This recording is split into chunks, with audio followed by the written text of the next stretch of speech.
देखिए इसमें centre of मास पूछ रहा है, तो 4 पार्टिकल सिस्टम दिया हुआ है। तो जहाँ से सेंटर ऑफ मास पूछ रहा है 2 kg पूछ रहा है, तो वहाँ पर जो हम लोग ओरिजिन मान लेते हैं, इसको 0,0 ले लेते हैं ओरिजिन, और इस डायरेक्शन में एक्स एक्सिस और इस डायरेक्शन में वाई एक्सिस ले लेते हैं। क्लियर ना? ऐसा करने से फायदा ये होगा कि इसमें जो है 2 मास चले आएंगे, तो यहाँ पर y कोऑर्डिनेट लिखने से बच जाएंगे और यहाँ पर x कोऑर्डिनेट को लिखने से बच जाएंगे, क्योंकि x कोऑर्डिनेट यहाँ पर y एक्सिस होने के नाते क्या हो जाएगा 0। तो यहाँ पर सिर्फ y कोऑर्डिनेट एग्जिस्ट करेगा, x 0 हो जाएगा, यहाँ पर x एग्जिस्ट करेगा, y 0 हो जाएगा। अब इसके लिए हम लोग x और y दोनों लिख लेंगे, तो कैलकुलेशन का बचेगा।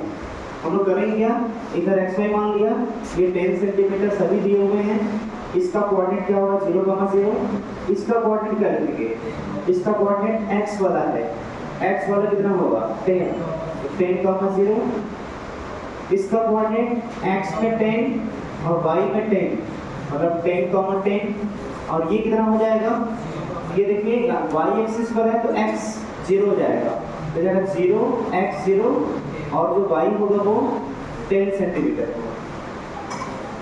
बस मैं कोऑर्डिनेट लिखना था। जब कोऑर्डिनेट लिख लिए तो फॉर्मूला लगा देंगे। फॉर्मूला क्या है सेंटर ऑफ मास का, तो x के डायरेक्शन में क्या है, x के डायरेक्शन में सेंटर ऑफ मास का फॉर्मूला है m1 x1। अच्छा, इसमें से किसी एक को m1, दूसरे को m2, तीसरे को m3, मतलब ये अपने मन से किसी को भी m1 m2 m3 मान सकते हैं। क्लियर?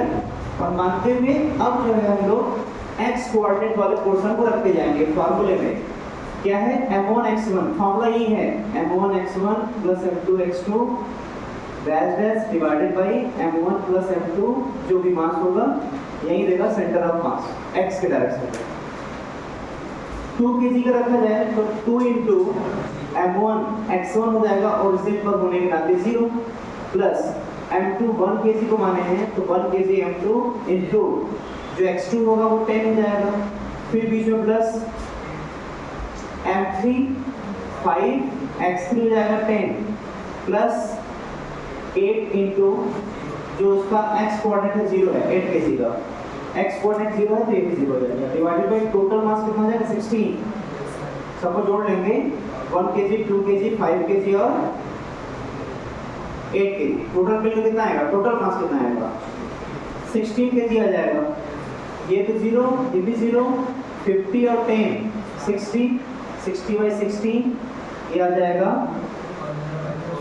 50 by 4।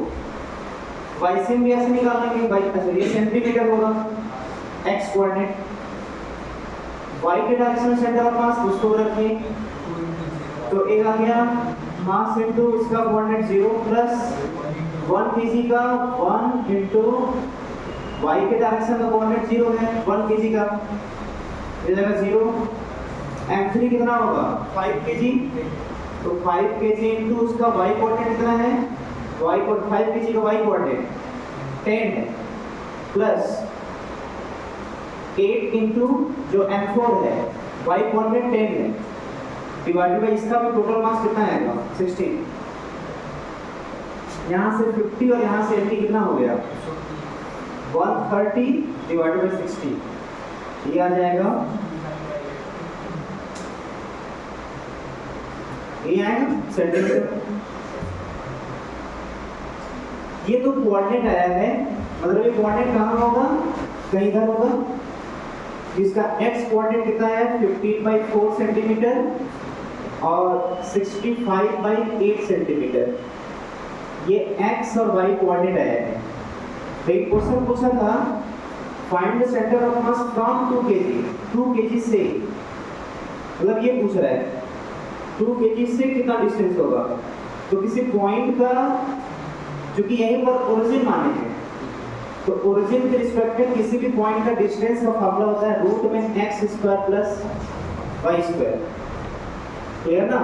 तो हम लोग रूट में x² x ये रखेंगे और y² ये रखेंगे और उसको सिंपलीफाई कर लेंगे, तो आ जाएगा डिस्टेंस सेंटर ऑफ मास का हो जाएगा रूट में 15/4 का होल स्क्वायर प्लस 65/8 का होल स्क्वायर। अब इसे सिंपलीफाई कर लेंगे, पूरा बात कर लेंगे। क्लियर ना? नोट कर लीजिए क्या होगा।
बेटा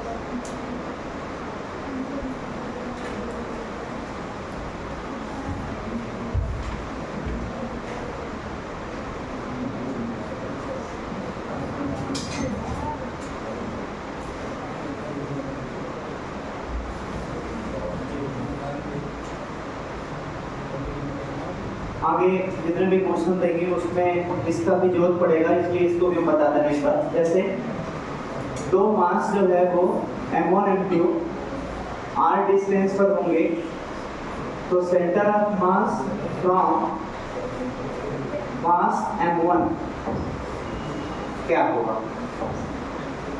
तो इसका जो है रिजल्ट जो आया था, अगर हम इसको ओरिजिन मान लें 0,0,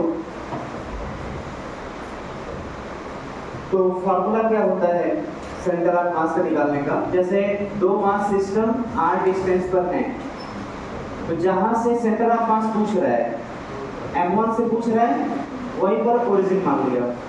तो इसका अगर कोऑर्डिनेट 0,0 है तो इसका कोऑर्डिनेट क्या होगा। तो ऐसा करते हैं यहीं पर x एक्सिस मान लेते हैं और इसको y एक्सिस मान लेते हैं।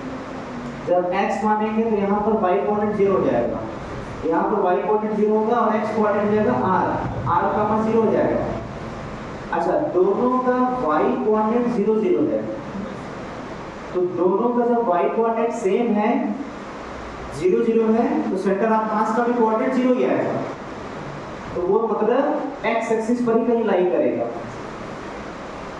मान लेते हैं यहाँ पर सेंटर ऑफ मास एक्सियम है, क्योंकि x में ही आना है, y में तो आएगा नहीं, तो एक्सियम इज इक्वल टू क्या हो जाएगा, सेंटर ऑफ मास।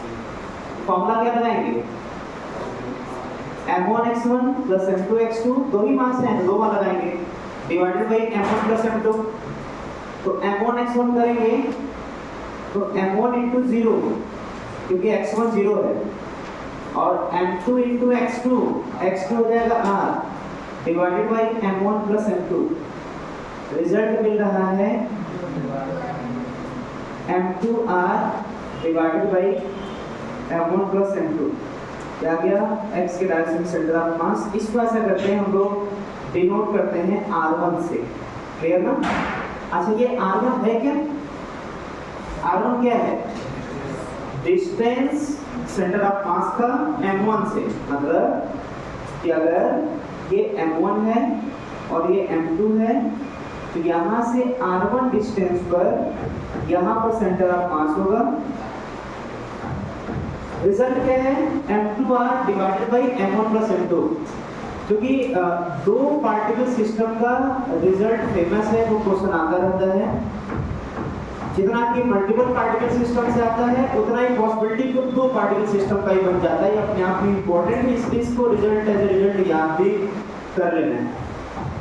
याद ऐसे करना है कि जिस मास से सेंटर ऑफ मास का डिस्टेंस पूछा जाएगा, उस मास से दूर वाला मास जो होगा, इससे जो अवे मास होगा वही ऊपर रखेंगे और ऊपर मल्टीप्लाई करेंगे टोटल डिस्टेंस जो इनके बीच का है, मल्टीप्लाई करके टोटल मास से डिवाइड कर देंगे, मतलब total distance upon total mass into दूर वाला मास। क्या बनकर आया, total distance into total mass into जो जहां से पूछ रहा है उससे जो अवे मास है यहां पर उससे मल्टीप्लाई करेंगे, अवे मास से मल्टीप्लाई करेंगे। क्लियर। तो अगर हम पूछें कि यहां से सेंटर ऑफ मास कितना होगा, तो यहां भी अप्लाई होगा वही बात, यहां भी वही बात बोलेंगे कि सेंटर ऑफ मास होगा r2 is equal to total distance divided by total mass into away. तो m2 से अवे कौन है, दूर कौन है, m1 से मल्टीप्लाई करें। ये रिजल्ट का हम जस्ट इसके बाद हम एप्लीकेशन में लेंगे, इस फॉर्मूले रिजल्ट को लेंगे, यूज करेंगे। इसको लिख लीजिए, इसको एक छूटा हुआ था, जल्दी से नोट करिए, इसके ऊपर क्वेश्चन करवाते हैं। ये दो पार्टिकल सिस्टम के लिए है, तीन होंगे तो नहीं लगेगा।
क्या हो?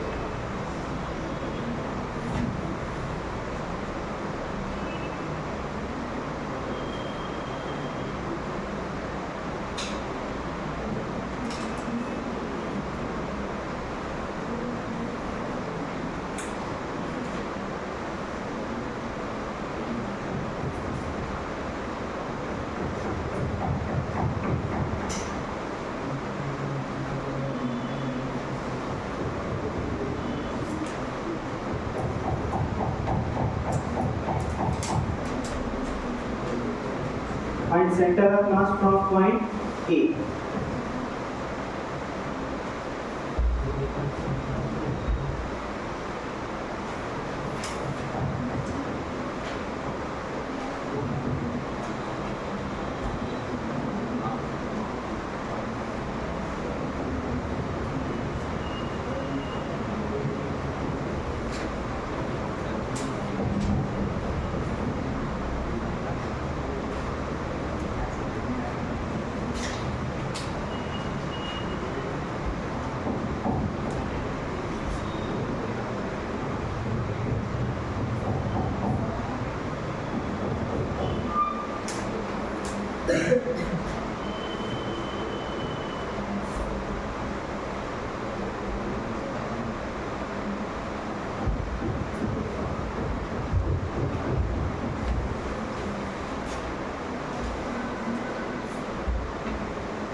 कॉलम बनाने में ज़्यादा टाइम मत लगाइए, जल्दी से ड्रॉ करके सॉल्यूशन एफर्ट लगाइए, सॉल्यूशन जल्दी करिए।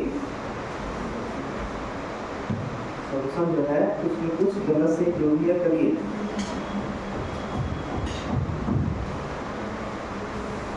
एक इस टाइप को बता दें, फिर नेक्स्ट अगला क्वेश्चन देते हैं, ट्राई करिएगा। देखिए इसमें करना क्या है, मतलब क्वेश्चन लिखा हुआ है सेम मटेरियल और सेम थिकनेस, इसका क्या मतलब हुआ? देखिए जैसे ये स्क्वायर ही है, इसका थिकनेस सेम है, ये तो सामने से ऐसे दिख रहा है स्क्वायर प्लेट, तो हमें तो सामने से 2D दिख रहा है, 2 डायमेंशन दिख रहा है, तो इसका कुछ थिकनेस भी तो होगा, ये वाला थिकनेस जो सामने से नहीं दिख रहा है, इस साइड से हम देख रहे हैं तो दिख रहा है, थिकनेस दिख रहा है, तो दोनों का थिकनेस इसका और जो सर्कुलर फॉर्म प्लेट के फॉर्म में, प्लेट के ये डिस्क है, इसका जो थिकनेस है दोनों का थिकनेस सेम है। क्लियर? एक तो लिखा है सेम थिकनेस और सेम मटेरियल।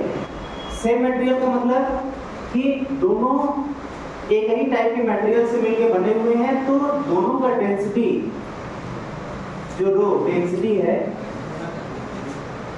दोनों का डेंसिटी सेम हो जाएगा। क्लियर? अब देखिए इसमें सॉल्व करते कैसे करते हैं, जैसे इसका भी सेंटर ऑफ मास हमें पता है, इसके सेंटर पर होगा, और इसका भी सेंटर ऑफ मास इसके सेंटर पर होगा, तो इसको अब स्क्वायर प्लेट जैसा दिमाग में नहीं बैठाना है, इसको बैठाना है सिंपली एक मास जैसा, जिसका मास जो है m1 मान लेते हैं बस, और इसका भी जो मास है वो सर्कुलर फॉर्म में दिमाग में नहीं बैठाना है, हमें मान लेते हैं कि पूरा का पूरा मास इसके सेंटर पर लाई कर रहा है, तो पूरे मास को हम सेंटर पर रख देते हैं, और उनके बीच का डिस्टेंस कितना हो जाएगा? तो देखिए ये 2a है तो ये a हो जाएगा, और इसका रेडियस भी a है, तो दोनों सेंटर के बीच का डिस्टेंस कितना होगा? दोनों सेंटर के बीच का डिस्टेंस 2a हो जाएगा, इसका मास m2 हो जाएगा। क्लियर? फार्मूला अगर लगाना हो तो दो मास सिस्टम के लिए फार्मूला क्या लगता है? कहां से पूछा जा रहा है सेंटर ऑफ मास? कहां से पूछा जा रहा है? ए से। ए पर कौन है? m2 मास है, मतलब यहां से सेंटर ऑफ मास पूछा जा रहा है। चलिए इसको मान लेते हैं आर, सेंटर ऑफ मास। तो ये फार्मूला क्या जस्ट याद करवाए हैं, फार्मूला क्या याद करवाए हैं कि जिस मास से सेंटर ऑफ मास का डिस्टेंस मेजर किया जाएगा उससे जो अवे मास है मतलब m1 और into total distance divided by total mass. Clear? Question में मास नहीं दिया हुआ है, क्वेश्चन में मास नहीं दिया हुआ है, तो अब करेंगे क्या इसमें? मास दिया भी नहीं हुआ है और मास को निकालने के लिए कोई डाटा भी नहीं दिया हुआ है। जैसे मास इज इक्वल टू होता है डेंसिटी इनटू वॉल्यूम। अगर डेंसिटी भी दिया रहता, वॉल्यूम के लिए डाटा दिया रहता, तो डेंसिटी इनटू वॉल्यूम मल्टीप्लाई करके मास निकाल लेते। तो डेंसिटी भी नहीं दिया है और क्वेश्चन में नहीं दिया है, तो इतना समझ जाना है कि हम अभी फिलहाल में काम चलाते हैं मान करके कि रो डेंसिटी है, और दिमाग में 100% बैठा रहना है कि बाद में कैंसिल आउट हो जाएगा। जो चीज़ नहीं दिया रहता, अगर सॉल्यूशन में उसका जरूरत पड़ रहा है तो पहले मान लिया जाता है और दिमाग में बैठा लिया जाता है कि बाद में कैंसिल होना ही होना है। जो माने हुए जो जरूरत पड़ रहा है उसको मानिए। यहाँ पर मास निकालने के लिए क्या क्या जरूरत पड़ेगा, तो बोलेंगे एक तो डेंसिटी जरूरत पड़ेगा, मान लिया डेंसिटी रो है। इसके वॉल्यूम का जरूरत पड़ेगा, इसके वॉल्यूम का जरूरत पड़ेगा, तो भाई इसका वॉल्यूम कितना होगा। तो ये जो है ये आपको वॉल्यूम का फॉर्मूला पता होना चाहिए। वैसे देखिए इसका लेंथ इनटू हाइट, ये आ गया एरिया, इनटू इसका थिकनेस, थिकनेस से मल्टीप्लाई कर देंगे तो इसका वॉल्यूम आ जाएगा। क्लियर ना? अगर सर्कुलर प्लेट होगा और सर्कुलर प्लेट का जो है अगर हमें एरिया पता है, इसका एरिया पता है और थिकनेस पता है, क्वेश्चन लिखा है सेम थिकनेस, क्वेश्चन लिखा है सेम थिकनेस, ये क्वेश्चन लिखा हुआ है मतलब ये थिकनेस इसका भी वही है जो इसका थिकनेस। अच्छा इसका एरिया पता चल जाए, इससे थिकनेस से मल्टीप्लाई कर देंगे, इसका वॉल्यूम आ जाएगा। ये फॉर्मूला बेसिक आपको पता होना चाहिए। क्लियर ना? इसका एरिया इनटू इसका थिकनेस। तो अब देखिए इसमें जो है हम इसी फॉर्मूले का यूज करने जा रहे हैं। एक सिंपल फॉर्मूला निकल कर आएगा उससे और आगे उसी को हम यूज करेंगे। देखिए क्या होगा। अच्छा मास इज इक्वल टू होता है डेंसिटी इनटू वॉल्यूम, और डेंसिटी इनटू वॉल्यूम होता है एरिया इनटू थिकनेस। यहाँ पर तो थिकनेस ही है, क्लियर ना? एरिया इनटू थिकनेस हो जाएगा। तो इसका मतलब ये हो गया एरिया इनटू थिकनेस को हम टी मान लेते हैं। ये हो गया ए और ये हो गया टी, एरिया हो गया ए, थिकनेस हो गया टी। तो ये मास का 3 टर्म का मल्टीप्लिकेशन मास आ जाएगा। अब देखिए यहाँ पर जो m1 m2 है, m1 लिखना होगा तो m1 वाले का डेंसिटी, m1 वाले का एरिया, m1 वाले का थिकनेस यहाँ पर रखेंगे। अगर m2 लिखना होगा m2 वाले का डेंसिटी, m2 वाले का एरिया, m2 वाले का थिकनेस यहाँ रख देंगे तो आ जाएगा। तो देखिए m1 का डेंसिटी तो वही है, दोनों का सेम वाला। एरिया कितना होगा, मान लेते हैं इसका एरिया फिलहाल फिलहाल A1 मान लेते हैं, बाद में जो रखना होगा रख लेंगे देख कर। सर्कुलर है तो पाई स्क्वायर होगा वो लगा। तो रो इनटू एरिया इनटू क्या है थिकनेस, क्योंकि सेम थिकनेस है दोनों का तो T मान लेते हैं। एरिया सेम नहीं है, इसका एरिया अलग है, इसका एरिया अलग है, इससे दोनों का एरिया A1 इनटू से डिनोट करेंगे इनटू उनके बीच का डिस्टेंस डिवाइडेड बाय m1 कितना होगा, m1 होगा रो A1T प्लस m2 कितना होगा, डेंसिटी वही है, एरिया अलग है, इनटू थिकनेस सेम है।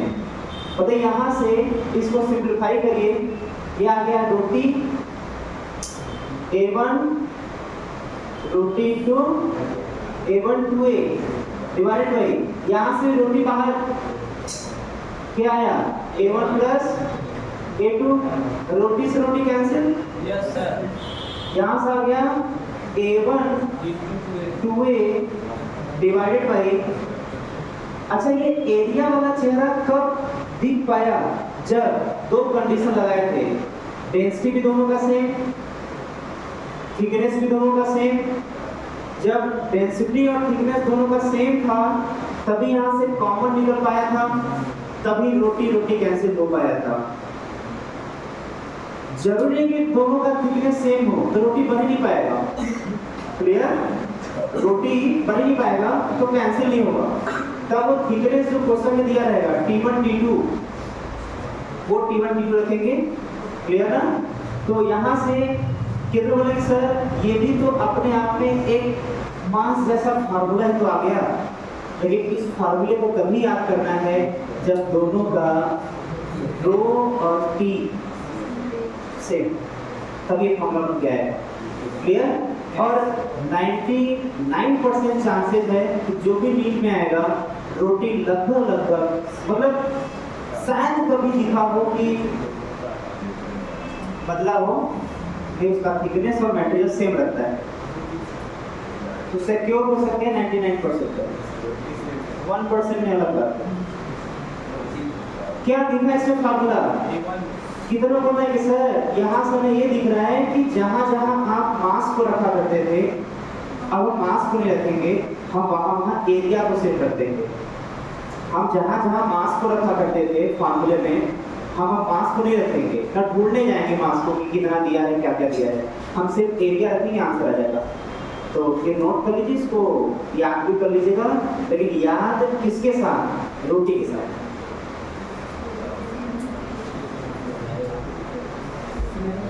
हाँ, रोटी से। जल्दी से इसको नोट करिए तो एक दो क्वेश्चन करवा दें इसी पर।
कोई हमें यहाँ से आंसर क्या आएगा? तो यहाँ से पूछा जा रहा है, यहाँ से पूछा जा रहा है तो RCM इज इक्वल टू, चलिए बोलिए इसमें, यहाँ से पूछा जा रहा है तो दूर वाले का एरिया, जहाँ से पूछा जाएगा उससे दूर वाला एरिया, तो दूर वाला किस शेप का है? स्क्वायर का एरिया का फॉर्मूला क्या होता है? तो a स्क्वायर, ये दूर वाला एरिया इनटू उनके बीच का distance 2a divided by total area, तो उसका एरिया आ गया a स्क्वायर प्लस इसका एरिया आएगा बाय a स्क्वायर। यहाँ से a स्क्वायर कैंसिल, यहाँ क्या 2a divided by 1 plus 5 square का साइड 2 है, क्या हुआ? स्क्वायर का साइड 2 है। अच्छा 2a दिया हुआ है, यहाँ पर स्क्वायर का साइड 2a दिया हुआ है, ये 2a का स्क्वायर हो जाएगा और यहाँ पर भी 2a का स्क्वायर हो जाएगा। ठीक है, कितना आ जाएगा? तो कितना आएगा? 8a divided by 4 plus 5। ये आएगा कहाँ से? जो सर्कुलर फॉर्म में था उसके सेंटर से डिस्टेंस आएगा।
इसको बताना है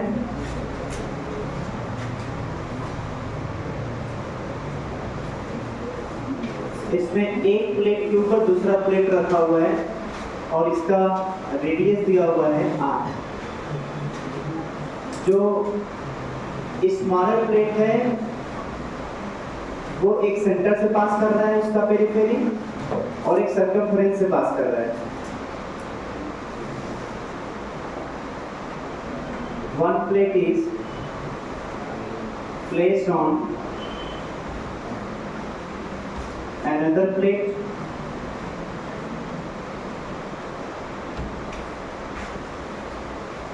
of same thickness। अब बार बार हम थिकनेस नहीं लिखेंगे, अगर नहीं लिखे हैं तो समझिए थिकनेस सेम है और डेंसिटी भी same thickness and material.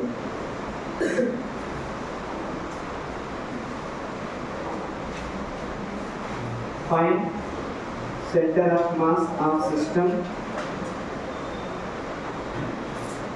from A।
हो गया।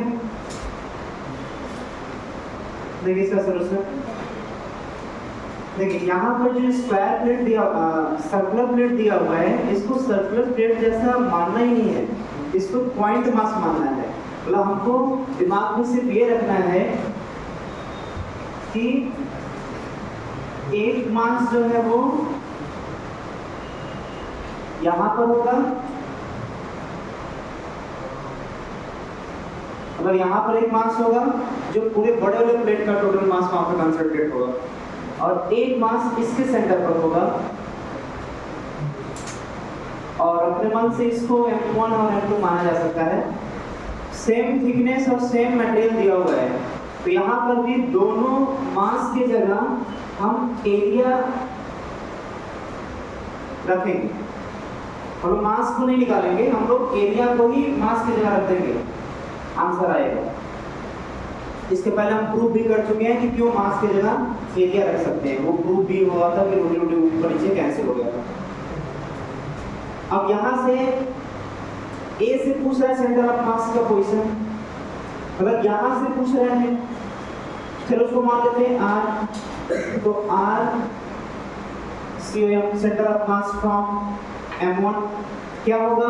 तो जब दो पार्टिकल सिस्टम दिया रहता है तो क्या भी जस्ट याद करवाए थे, दो मास सिस्टम में जहां से पूछेगा उससे अवे वाला मास, लेकिन यहाँ पर जो कि मास की जगह एरिया रखेंगे आंसर लाने के लिए, तो अवे वाला एरिया इनटू उनके बीच का डिस्टेंस, इनके बीच का डिस्टेंस कितना होगा, इनके बीच का डिस्टेंस, इस सेंटर और सेंटर के बीच का डिस्टेंस कितना होगा, r/2 होगा, क्योंकि टोटल डायमीटर इसका दे दिया है r, डायमीटर इसका r, तो r/2 हो जाएगा। उनके बीच का डिस्टेंस हो जाएगा r/2 divided by total area, मतलब दोनों का एरिया जोड़ देंगे।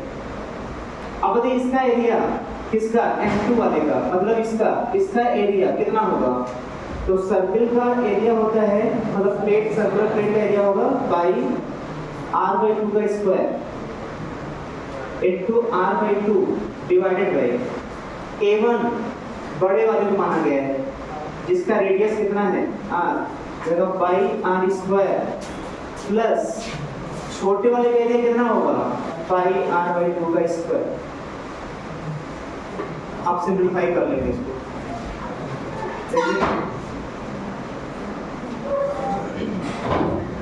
नोट कर सकते हैं, बस बाकी तो कैलकुलेशन है, हम सिंपलीफाई यहाँ पे कर दें।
गया? तो 3 पॉइंट इसमें देख लेते हैं। इधर अगर पूरा आंसर तक लिखते हैं यहाँ तो ज़्यादा ध्यान सुनिए इधर। देखिए यहाँ पर जो है जो r/10 जो सेंटर ऑफ मास ये आया है वो किस पॉइंट से मेजर किया जा रहा है? ये r/10 कहाँ से मेजर किया जा रहा है और किधर शिफ्टिंग दिखा रहा है? मतलब सेंटर ऑफ, जैसे ये अकेले होता, ये छोटा वाला प्लेट नहीं होता, ये छोटा वाला प्लेट नहीं होता, अगर ये नहीं होता तो इसका अकेले का सेंटर ऑफ मास कहाँ है?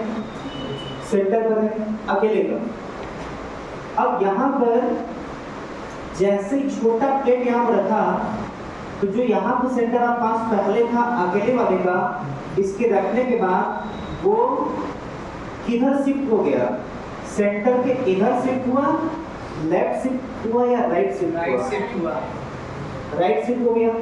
कैसे पता चल रहा है राइट शिफ्टिंग कैसे पता चल रहा है? यहाँ पर जो आंसर आ रहा है, एक तो रीजन ये है यहाँ पर मैथमेटिकली कि जो आंसर आ रहा है कुछ ने दिया है तो पॉजिटिव, इसका मतलब कि प्लस में, तो इधर का शिफ्टिंग हम लोग जो है पॉजिटिव ले रहे हैं, इधर का शिफ्टिंग हम लोग क्या ले रहे हैं? पॉजिटिव ले रहे हैं, फिर प्लस में आंसर आया है। अच्छा यहाँ पर तो शिफ्टिंग के बारे में पूछता क्वेश्चन कि किधर शिफ्ट होगा, मतलब छोटा वाला प्लेट रखेंगे तो किधर सेंटर ऑफ मास शिफ्ट करेगा, बस इतना पूछता। छोटे वाले तो वहां पर लॉजिक क्या देते? क्या लॉजिक देते कि राइट शिफ्ट करेगा? उसका रीजन क्या बताते? ये बोलते कि यहाँ से इसको हम इस लाइन के बहुत जब छोटा वाला प्लेट नहीं था तो इधर का मास और इधर का मास सिमेट्रिकल था, तो जब छोटा वाला प्लेट नहीं था, लेकिन जैसे इस लाइन के इस पार छोटा प्लेट रख दिए तो इसका मतलब इस लाइन के इस पार का मास ज्यादा हो गया। और हमें पता है कि अगर m1 और m2 जो किसी फिक्स डिस्टेंस पे रखे हुए हैं, जिधर का मास ज्यादा होता है सेंटर ऑफ मास उधर की तरफ शिफ्ट होता है। एक लॉजिक ये रखा जा सकता है, राइट शिफ्ट होने का रीजन ये रखा जा सकता है, लॉजिक लगाया जा सकता है कि जिस साइड मास को रख देंगे सेंटर ऑफ मास उधर ही शिफ्ट हो जाएगा। क्यों? क्योंकि उस साइड का मास बढ़ जाएगा, उस साइड का मास बढ़ जाएगा, इसलिए उधर की तरफ सेंटर ऑफ मास शिफ्ट हो जाएगा। क्लियर? एक तो ये पॉइंट नोट करना है, ये पॉइंट बोलना है, इसका मतलब कि आगे इसका यूज है। इस पॉइंट पर हम प्लेस दे रहे हैं, इसका मतलब कि इसका कहीं आगे यूज पड़ने वाला है। इसको लॉजिकली ध्यान देंगे। पहले क्या था? छोटा प्लेट नहीं था, तो जो बीच में लाइन ऐसे खींचे हैं उसके इधर भी मास और इधर भी मास सिमेट्रिकल था, इसलिए बीच में सेंटर ऑफ मास आया। जैसे ही हम इधर छोटे वाले प्लेट को रख दिए तो इस लाइन के इधर मास ज्यादा हो गया, और हमें पता है कि जिधर का मास ज्यादा होता है सेंटर ऑफ मास उधर की तरफ शिफ्ट होता है, उसके पास होता है। सर जो आप यहाँ पे डायरेक्ट फार्मूला यूज कर रहे हैं, बेसिक तो फार्मूला ये है, जो भी अगर और भी मास होता तो वो divide by total mass, basic तो फार्मूला ये है। तो आप बेसिक फार्मूले से क्यों नहीं ला रहे हैं? आप तो डायरेक्ट ही रिजल्ट याद करवा रहे हैं और इससे आंसर आ रहा है, बेसिक से क्यों नहीं ला रहे हैं? तो इसका आंसर ये है, हमें हर चीज का लॉजिक पता होना चाहिए, हम क्यों कर रहे हैं, कैसे कर रहे हैं। तो आपको पता होना चाहिए कि इसी से रिजल्ट ये मिला है। जब पहली बार इसको ड्राइव करवाए थे, जब पहली बार इसको सॉल्व करवाए थे, तो फार्मूला यही यूज किए थे। तो जिस बच्चे के दिमाग में है कि सर कोई फार्मूला शॉर्टकट नहीं यूज करना चाहते, हम कोई फार्मूला याद नहीं करना चाहते, हम चाहते हैं कि कोई एक ही बेसिक फार्मूला में पता हो और उसी बेसिक फार्मूले से हर टाइप का क्वेश्चन बन जाए, तो वो बेसिक फार्मूला ये है, इससे हर टाइप का क्वेश्चन बन जाएगा, लेकिन टाइम नहीं बचेगा, टाइम ज़्यादा लगेगा, क्योंकि उसी को सिंप्लीफाई करके हम लोग इसको लाए हुए थे, तो डायरेक्ट हम इसको यूज कर रहे हैं। तो ये चीज क्लियर हुआ कि डायरेक्ट फार्मूला भी लगाया जा सकता है और बेसिक फार्मूला भी लगाया जा सकता है, जो हर जगह वैलिड होगा। एक तो ये क्लियर हुआ। दूसरा, राइट शिफ्टिंग क्यों हुआ, ये रीजन पता चल गया, जिधर का मास ज्यादा होगा उधर की तरफ सेंटर ऑफ मास शिफ्ट कर जाएगा। क्लियर? ठीक है, एक क्वेश्चन और कराते हैं इसी पर, फिर आगे बढ़ते हैं। एक क्वेश्चन इसी टाइप का रहेगा, थोड़ा कट के।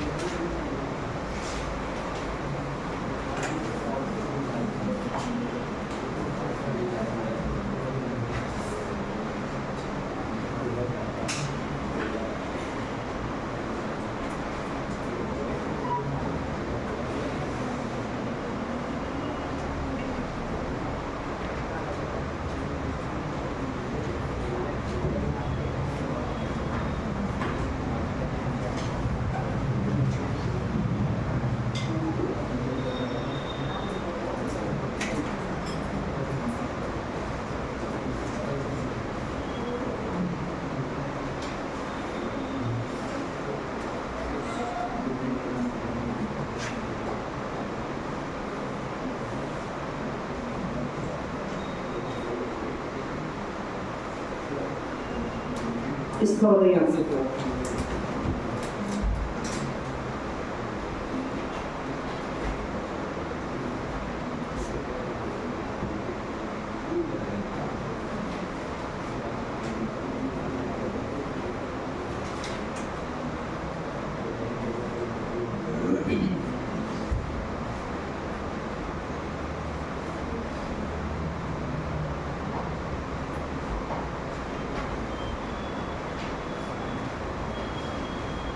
जल्दी से डायग्राम बना करके इसका आंसर मैच कराइए।